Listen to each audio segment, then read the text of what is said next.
So, welcome to the Kickass Midlife Method podcast, the series Hot Flashes, Cold Facts, where we delve into the truth behind the latest news headlines, the latest fads aimed at midlife women, um, diets, supplements, all of that kind of thing. So, series two, and we're diving into Joe Wicks' recent documentary called Killer Bars, about the protein bars. And then also the TikTok viral craze of 100 kettlebell swings over 30 days every day. So let's kick off with Joe Wicks's documentary. If you haven't heard of it, where have you been? Because it's all over the news at the moment. He's come up with a documentary on, he's created this protein bar, which he's called the Killer Bar. Now, what's very misleading about this is it's actually for sale, but yet he's created it using ingredients that are legal, but which he's arguing that are linked to disease like cancer and many other chronic diseases. So he's showing with this bar that actually the industry is not regulated. You can create these bars that actually could cause disease. Now, what's the truth behind this? Yes, there are some ingredients that over time, if you eat them over and over again, have been linked to such diseases. Now, in the amount that they are in protein bars, it's just not relevant. It's a big leap to go from eating a protein bar to saying you're going to get cancer because of it. So this is what's causing the big uproar about it. Obviously, his intention, as Joe Wicks' intention always is just to do good. But this is a bit misleading. Now, for most women, and I'm talking about women and protein bars here, because actually it is something that a lot of midlife women use in order to help increase their protein intake to a level which is a healthy level for their bodies. Most women, in fact, 100% of the women I've ever coached was not eating enough protein.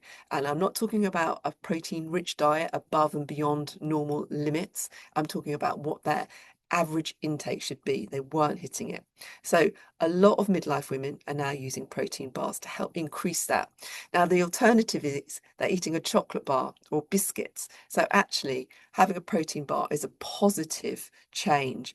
And to therefore say that protein bars are really bad for you in a world where we're really busy rushing around, that is not necessarily the best thing for midlife women to immediately think, oh, I can't have that, because the alternative is a sugary biscuit or a chocolate bar, which long term for health impact in terms of potential fat gain, body fat gain, visceral fat, all of those things, driving insulin response because of the sugar, could fundamentally seen to be as more unhealthy than a protein bar that may have some ingredients that are not ideal, but they're not the end of the world. So what he was trying to show is the regulatory systems around the food industry are not very regulated. But in this instance, it's just raising awareness of, yes, look at the ingredients on the back of your packets of food before you buy them.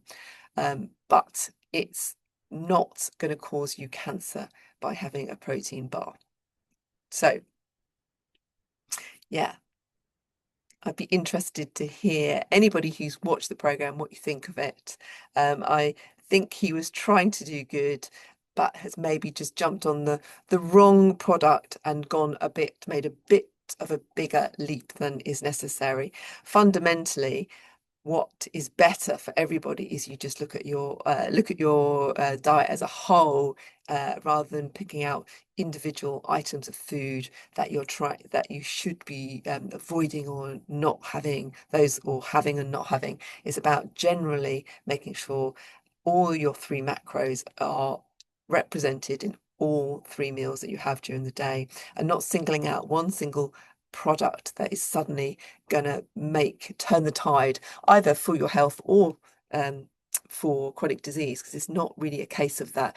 It's about looking at your food, whether it nourishes your bone, brains and body over time as well, so not just sticking to one thing.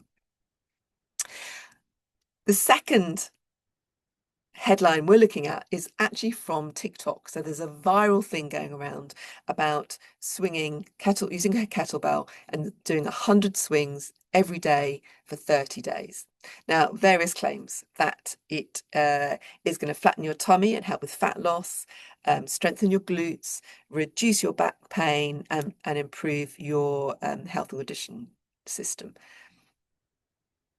So let's tackle each of those at a time. So flatten your tummy and burn body fat by 100 kettlebell swings. And we're talking here, very important to notice that we're talking here about you don't necessarily have to do them all in one go. You do them every day, but you can break them down into 10 sets of 10, 20 sets of 5, or you can do 100. So we're going to get round to what I would recommend and what I would say about that later, but let's tackle the claims.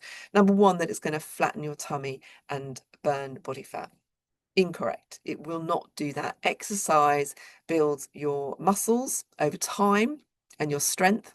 It will not burn body fat. So that's completely wrong. Exercise doesn't burn body fat at all.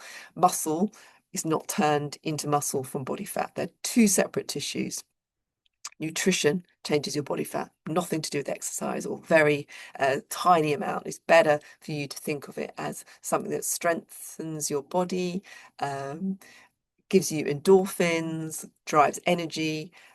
Obviously, it does use some calories, but you're really not burning body fat.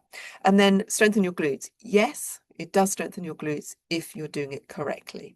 And that also is related to reducing back pain. Having stronger glutes improves your posture. Think of it almost like a core muscle. So therefore, it will help or can help reduce back pain, but only if it's done correctly. And over time, 30 days, it's suddenly not going to suddenly give you glutes of steel and get rid of back pain if you typically suffer from back pain. Back pain is very much associated with how you sit during the day and everything else the rest of the day, not just one exercise. But over time, if you keep it consistent beyond 30 days, it will certainly strengthen your glutes and may help to reduce back pain if done correctly. And then in general, helping improve your health and conditioning. Again, same thing if you do it for more than 30 days and you keep that up. So let's delve into the technique of kettlebells and whether I think for midlife women it's a good thing. If you know how to do a kettlebell swing and if you've been training with a kettlebell swing, yes, and you're doing it correctly, yes, then I think this is not such a bad thing. I sometimes suggested it to people that if you literally have no time in the day, then a Tabata set, I often put it as a Tabata set rather than 100, which means 8 rounds of 20 seconds work, 10 seconds rest. So 4 minutes in total with a warm up added on to that can be beneficial. It doesn't have to be 10. It doesn't have to be 100. If it's 100, I would definitely say break it down if you're starting. If you're just starting it, you don't go into 100 swings straight away. Then yes, it can be quite good. But more importantly, I think it's quite good for the consistency and the mindset around the consistency. I, in the past, have run many challenges which have helped thousands of women all over the world. Most importantly, my a runnery thing that I did, which was run every day of January, which people from Bangkok to Berlin were doing. And these were women who thought they didn't like running. It was in the middle of January, and the consistency that brought and the change in mindset and energy was huge. So from that perspective, more than anything else, I think this could be a good thing. Now, if you've not ever used a kettlebell and don't know how to use one, stay away from this. You really have to know how to do a kettlebell swing. Don't just pick it up and try to follow something off TikTok, because you have to get the hinge right. It's not a squat. And you can see that on some of my YouTube videos actually. So you have to be very, very clear about how to do that. And then the other thing, of course, is progressive overload. So if you're using a weight that's too light for you, then you will just maintain and you may not build any glute strength at all, because actually you're just maintaining and doing it from a mobility point of view. So therefore, at some point, after 30 days, even after a couple of weeks, you're going to have to increase the weight of that kettlebell. if you're experienced and are doing the technique right. My worry with these virals things is that people jump into it and think, I've got to do 100, I've got to do 100, one after the other for the best effect, which is actually not true. You can split them, it doesn't matter. The best effect will be to progressively overload the weight you're using. So getting comfortable, so it goes from maybe an 8 out of 10 effort. Once it starts feeling easier to about a 6 out of 10, you want to increase that weight.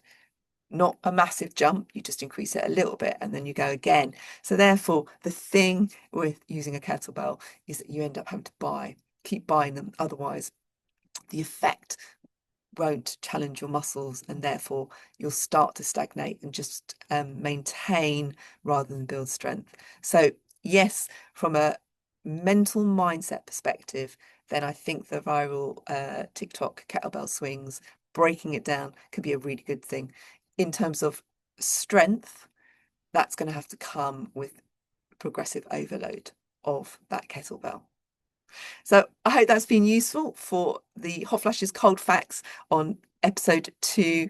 Do comment below, subscribe, and share it to someone who you think might benefit from this.